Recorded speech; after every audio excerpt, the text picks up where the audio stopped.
इस समय एक्सक्लूसिवली बातचीत करने के लिए जुड़ रही हैं केंद्रीय मंत्री स्मृति ईरानी। स्मृति जी, आपका अभिनंदन है।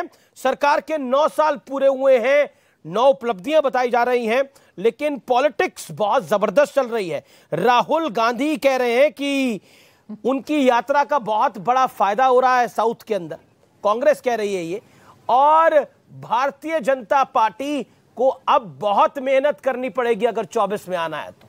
जी, कांग्रेस निश्चिंत रहे, इस बार भी भाजपा का ही परचम लहराएगा, कमल का ही फूल खिल पाएगा। लेकिन कांग्रेस को एक नई एनर्जी मिल गई है। कर्नाटक में उनको लगता है कि बहुत बड़ी जीत हुई है, भारतीय जनता पार्टी की एक बड़ी हार हुई है, वहां से उनको लगता है कि कहानी अब बदल सकती है, और इसीलिए राहुल गांधी ने 150 सीटों का दावा मैं इतना ही कहूंगी कि एक कहानी निश्चित रूप से बदली है, एक कहानी निश्चित रूप से बदली है जी। वो कांग्रेस पार्टी जो गत 9 वर्षों में ईवीएम को बार बार अपशब्द कहती थी, इस बात प्रफुल्लित है कि ईवीएम फाइनली काम कर रहा है।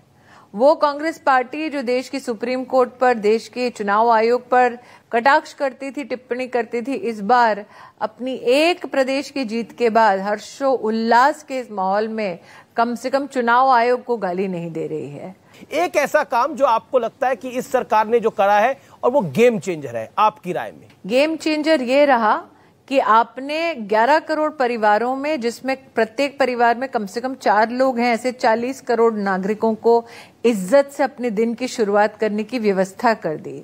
मुझे लगता है गेम चेंजर ये भी है कि आज चाहे वो रूस हो, चाहे वो यूके हो, चाहे वो यूनाइटेड स्टेट्स ऑफ अमेरिका हो, सब समझते हैं कि हिंदुस्तान और हिंदुस्तानी के दिल तक पहुंचने का रास्ता सिर्फ नरेंद्र दामोदर दास मोदी है। सब समझ रहे हैं, लेकिन राहुल गांधी क्यों नहीं समझ रहे हैं? उनको तो बार बार लगता है कि मोदी जी ने कुछ नहीं करा। उन्होंने बोला विनाश के 9 साल है। अगर आप राहुल गांधी से समझ की अपेक्षा करते हैं तो अमीश जी, शायद आप भी फिर एक राजनीतिक खुशफहमी में जीते हैं जी। आप कब से राहुल गांधी से समझ की अपेक्षा करने लगे? लेकिन देखिए, लोकतंत्र है तो पक्ष और विपक्ष दोनों की बात को सुना जाता है। एक ऐतिहासिक घटना हुई और उस ऐतिहासिक घटना के हम भी साक्षी बने। देश में एक नई संसद मिली और 100 साल बाद एक ऐतिहासिक पल था, लेकिन एक बॉयकॉट भी चला उसको लेकर। कांग्रेस ने तो प्रधानमंत्री को पंडित नेहरू के चरणों में दिखाने का प्रयास किया, एक ट्वीट के जरिए। सेंगोल को लेकर विवाद खड़ा किया गया, ताबूत दिखाया गया भारतीय संसद को आरजेडी द्वारा।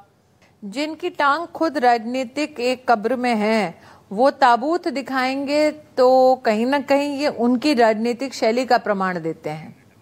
मुझे ये भी लगता है कि जिन लोगों ने ये छलावा किया कि वो पार्लियामेंट का बॉयकॉट करेंगे, वो क्या आगामी सेशन में पार्लियामेंट में अपने पैर नहीं धरेंगे? और जहां तक सेंगोल की बात है, तो भारत के इतिहास को जुटलाना ये तो गांधी खानदान की खासियत है। हिंदू धर्म पर कटाक्ष करना ये तो गांधी खानदान की खासियत है। जयराम रमेश ने कहा, जयराम रमेश ने बोला ये व्हाट्सएप यूनिवर्सिटी का ज्ञान है।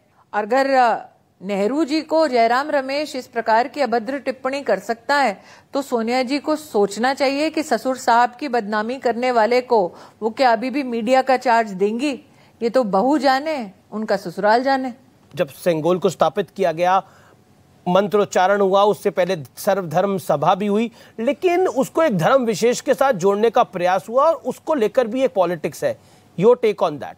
मैं एक पारसी से ब्याही हूँ, इंदिरा जी भी एक पारसी से ब्याही थी, और जहाँ तक लीनियज की बात है तो कहीं न कहीं गांधी खानदान में पारसी का वो अंश भी है।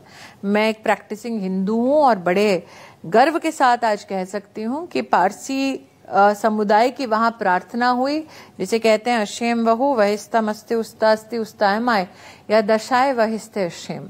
तो सर्वधर्म संभाव क्या होता है, उसका एक चित्र आपने पार्लियामेंट की उस नई संसद की व्यवस्था को लोकार्पित करने से पहले स्वयं देखी है। जहां तक हिंदू संतों का सवाल है, तो क्यों कांग्रेस पार्टी को हिंदू संतों से इतना परहेज है, ये सवाल एक्चुअली पूछना ही व्यर्थ है। क्योंकि जिन्होंने शंकराचार्य पर कटाक्ष कर लिया, संतों पर लाठी चार्ज करवाया, उनसे मैं अपेक्षा ही कैसे कर सकती हूँ कि वो मेरे समाज का, मेरे धर्म का सम्मान करें?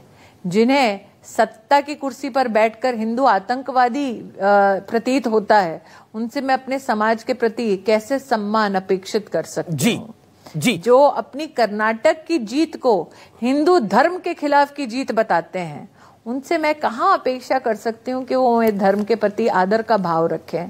जिन्होंने राम के अस्तित्व को झुठला दिया, जो आज तक एक पग नहीं धरे राम मंदिर के प्रति, उनके प्रति मैं यही भावना रख सकती हूँ कि ना मेरे समाज का सम्मान करेंगे, ना मेरे संतों का सम्मान करेंगे। जी, क्या आपको लगता नहीं है भारतीय जनता पार्टी के लिए कि शासन के लिए, सरकार के लिए एक इमेज में बहुत बड़ा डेंट है, जिस तरह से पहलवान सड़कों पे हैं लगातार?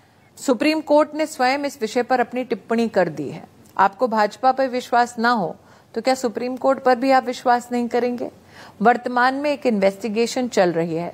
जितना कानून मैंने समझा है, इन्वेस्टिगेशन में हस्तक्षेप करना कानून की मर्यादा का उल्लंघन करना है। तो क्यों कांग्रेस पार्टी चाहती है कि कानून का उल्लंघन हो? क्यों कांग्रेस पार्टी चाहती है कि निष्पक्ष जांच ना हो? क्यों कांग्रेस पार्टी के सरगना और कई नेता ऐसे विषय में नेतृत्व करते हुए दिखाई दे रहे हैं और उनकी मंशा न्याय संगत ना हो, राजनीति के प्रति हो?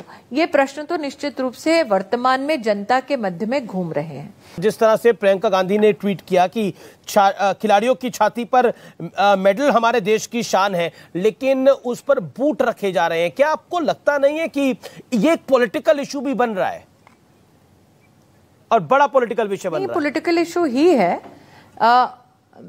पॉलिटिकल इशू ही है, इससे कोई मैं दो राय नहीं रखती हूँ। वो अगर ये सारे कटाक्ष अपने राजनीतिक लाभ के लिए ना करें तो बेहतर, लेकिन मैं भी जानती हूँ आदत से मजबूर है, निश्चित रूप से ये करेंगे।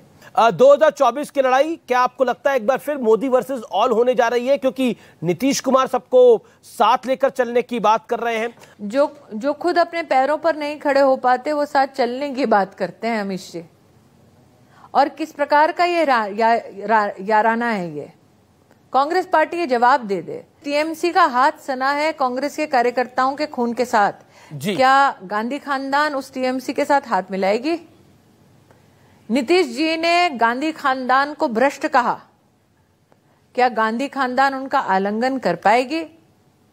गांधी खानदान और देश ने लालू जी को भ्रष्ट कहा, क्या राहुल गांधी की स्वच्छ राजनीति राहुल जी को इस बात की इजाजत देती है कि वो लालू जी को क्लीन चिट दे पाएंगे?